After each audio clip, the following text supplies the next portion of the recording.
Good morning. I don't know why I've been saying that lately at the first recording every day, because I have no idea when you listen to these. Or if you do listen to these. Again, I don't have any new instructions waiting for me today, so I guess the files I reviewed the past few days were fine. Or not listened to yet. Or won't be. Sorry, okay. These files won't review themselves. This is Agent 748070 reviewing SCP-3093. Item number, SCP-3093. Object class. It was safe, but that's been struck through, and now it's Euclid. Special containment procedures. SCP-3093's state is to be monitored at all times, and all reported sightings of SCP-3093 are to be recorded and sent to Drs. Vaughn and Laika for further research. Should an instance of EE-3093 occur, agents should be dispatched to the area of the anomaly and report all observations to the research team has been struck through. And now it says, evacuate all civilians immediately and contain witnesses as soon as possible. If any sightings of SCP-3093-A are reported by witnesses, MTF-MU-13 should be deployed to the location at once. SCP-3093-1 is to be guarded and placed under surveillance for a minimum of 20 hours per day.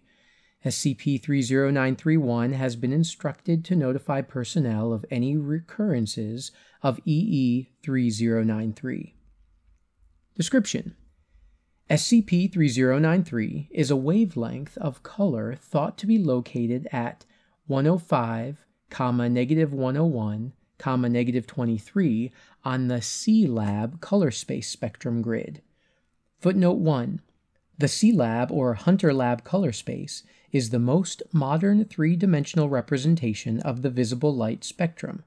105, -101, -23 refers to the LAB coordinates of SCP-3093 on the real number grid, with L representing light level and A and B representing red-green and yellow-blue levels, respectively. That was a long footnote, so let's kind of go back a second. SCP-3093 is a wavelength of color thought to be located at 105, -101, -23 on the C-Lab color space spectrum grid that cannot normally be interpreted by the human eye. In rare cases, SCP-3093 can be interpreted by the human eye, although the exact reason why is unknown.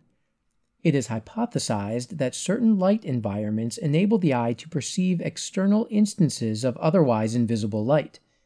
Subjects reported to have witnessed instances of SCP-3093 describe it as a mixture of intense green and a self-illuminating magenta. Both subjects have referred to the color as vulvide, despite having never come in contact with each other. Only 2 people claim to have seen SCP-3093. SCP-3093-1 is a C-Class middle-aged man who possesses 12.5 vision. SCP-3093-1 wears prescription glasses, which are maintained carefully by the Foundation following his witnessing SCP-3039. I think there was an error at some point in this file. We should probably make a note of that. I think it was supposed to say SCP-3093 there, because that's what it says everywhere else in this file. So I guess whoever's listening might want to edit these files. Unless there was a test to see how closely I was paying attention, and if it was, I passed. The other subject, SCP-30932, is a teenaged girl who possesses 20/20 vision.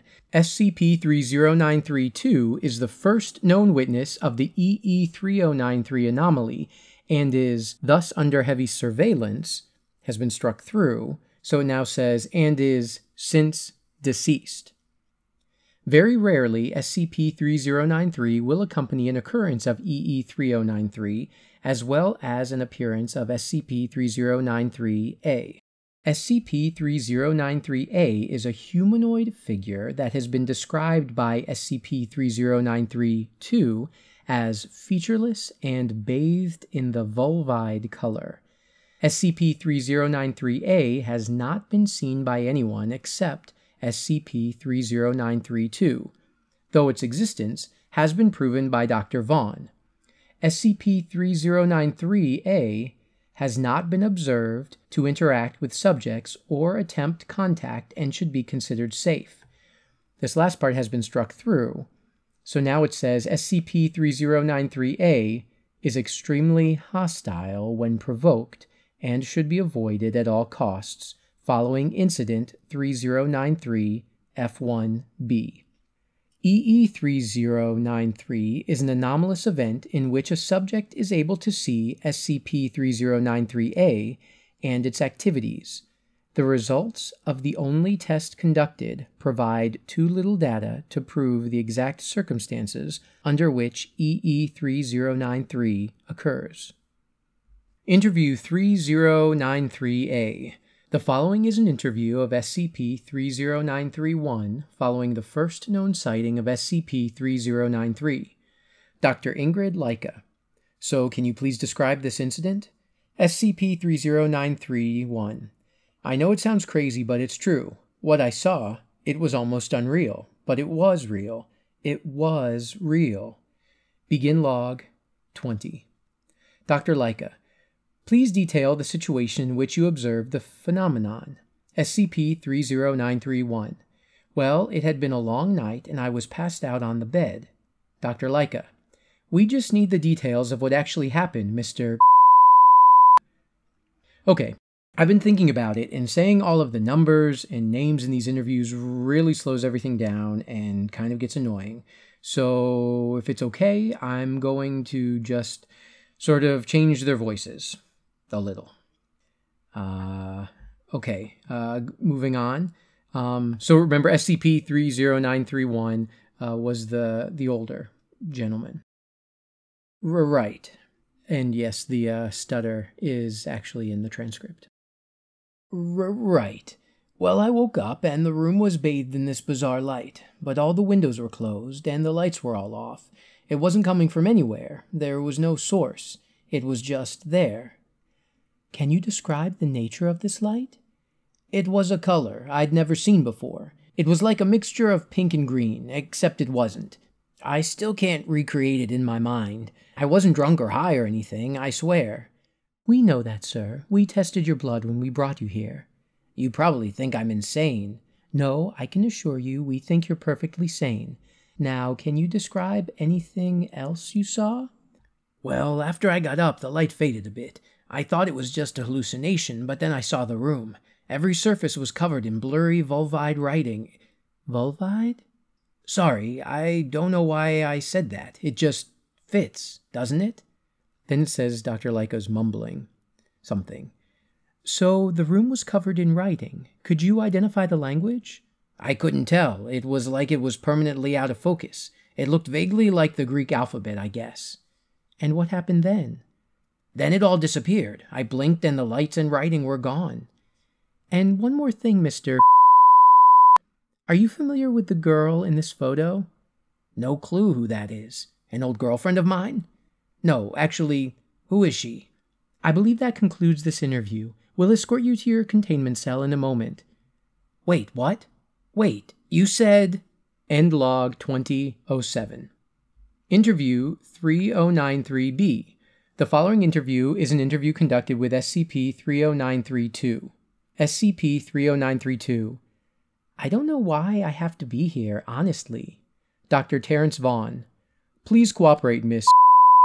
You'll be out shortly. Begin log 20. Please describe what you saw. It was a weird light, I think. It just appeared when I blinked. And what color was the light? I don't know. I guess it was like purpley green. It's not like I was on drugs. Can I go now? And what other things did you see? You won't believe me. Say it and let's see. We believe you may have witnessed a spectral anomaly. Okay, well, there was writing all over the wall, but I couldn't read any of it. And then, Was it indecipherable or just blurry? Blurry. It was blurry. And was there anything... Vulvide. Yeah. I'm sorry? Well, if it's a new color, I get to name it, right? I think we should call it vulvide. Interesting. So I get to name it? Yes, I suppose so. Informally, at least. The internal designation will remain SCP-3093. Hell yeah! Now please look at this picture. Do you know this man? Answer honestly. This information will not be disclosed. I have no idea who that is. Were you implying that I was involved with him? God, look at him. He must be like 40 or something. That's not what I meant. This man has witnessed a similar event and has just described the same color that you claim to have witnessed as vulvide. What? So I didn't discover it? Vulvide has always existed, Miss. You're just one of the first to see it. Okay, cool, I guess. Could you describe the light's source? I don't know if there was one. It was just everywhere. And was there anything else? There was someone there, covered in the light. It looked human, but somehow it wasn't. It was just standing there, motionless in my room. But when the color went away, so did it. I didn't get a good look at it. Okay, that's all we need. Do you have any questions? Can I leave now? End log 2009. Following this interview, SCP-30932 was taken in for further testing. Test A. 10-13. Subjects SCP-30932 D9083. Procedure. Introduce subject to a range of environments with varying light levels and intensities in order to recreate circumstances of anomaly EE3093. Place subject in a 23 by 23 testing area with dim lighting, with glass two-way window at north end, and equip researchers with Task Force issue infrared goggles so as to not let light into the chamber. Begin log 525. Dr. T. Vaughn. Okay, we're going to expose you to our first lighting condition now. Let us know if a similar experience occurs. SCP-30932. Fine. Leica. Initiate strobe at frequency 12 for 60 seconds. Ow! Holy expletive deleted. That's bright. Dr. Leica. Are you experiencing anything out of the ordinary? Nothing except for a migraine. Expletive deleted. Dr. Leica, move on to frequency 18 strobe. Wait, I see it. Excellent. Early results. Vaughn, catalog EE3093. Please describe to us the color of light you're seeing. It's so bright, you know? It's sort of greenish, but when I blink, it turns to some sort of pinkish color. Would you say it's self-illuminating? What does that even mean? Would you say it was brighter than the testing light? Brighter than pure white? I guess so. It's... And then the subject emitted a loud shriek. It's what? The vulvide person. It's right here, right in front of me. Vaughn, see if you can detect anything on the scanner. Miss, can you describe any features of the being? Can you see any of the symbols on the walls? No, the writing's not there. It's standing there. It's just the shape of a person. No face, no marks, just smooth vulvide light. There's definitely a slight change in heat signature where she's looking. We can confirm the existence of an as-of-yet safe anomalous being. Okay, bring the guinea pig in. Attention D9083.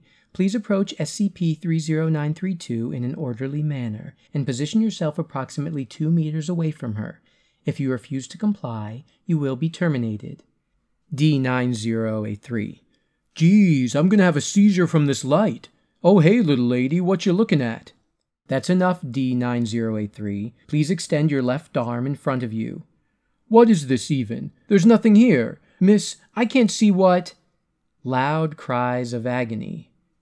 Oh my god! Oh my god! It just turned around and attacked him! Get me out of here! And the sound of banging. D-Class has flatlined. Please describe how the anomalous being acted. It didn't even move. It just switched from one position to another. Please, just get me the... Expletive deleted. Out of here! Please, turn away from the glass and look at the anomaly, miss. Oh God, they're behind you! They're everywhere! Please maintain control. Help me, please! It's shifting all over the room! Oh God, it's writing those symbols again! Describe the symbols, please. Oh! Expletive deleted. It's... Screaming.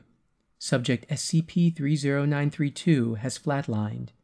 Heat signatures have faded. Poor thing. I just wish we could have finished that test. To hell with that test. We're not touching this again. Did you hear what she said about them? Those things are everywhere, and we can't see them. Who knows what'll provoke them? Let's perform an autopsy and see if we can at least find out the cause of death. And that was the end of that part of the transcript. Results. Subject D9083 is deceased as a result of an instance of EE3093. Subject SCP-30932 is deceased as a result of an instance of EE3093. Insufficient evidence collected to determine exact circumstances under which EE3093 occurs. Analysis. SCP-3093 and SCP-3093-A classification changed to Euclid. No further testing of SCP-3093 will be conducted. Addendum. Autopsy results show evidence of complete shutdown of the nervous system, although no physical incisions or injuries have been exacted on the cranial or spinal areas.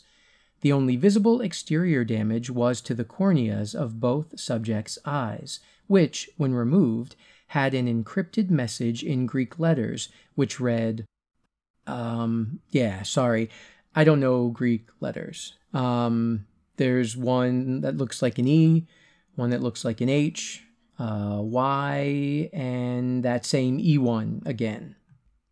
When translated, the message reads simply, "See us." And now my evaluation of the file. I recommend, it all seems about right to me. I can't see any use for generating this color that only a few people can see.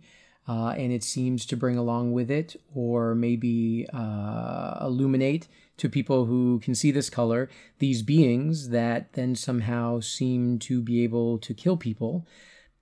If there was some way to know when those creatures would come and maybe control them, there could maybe be potential for some sort of weapons application, but that really doesn't seem like a possibility based on the testing that has been described in the file.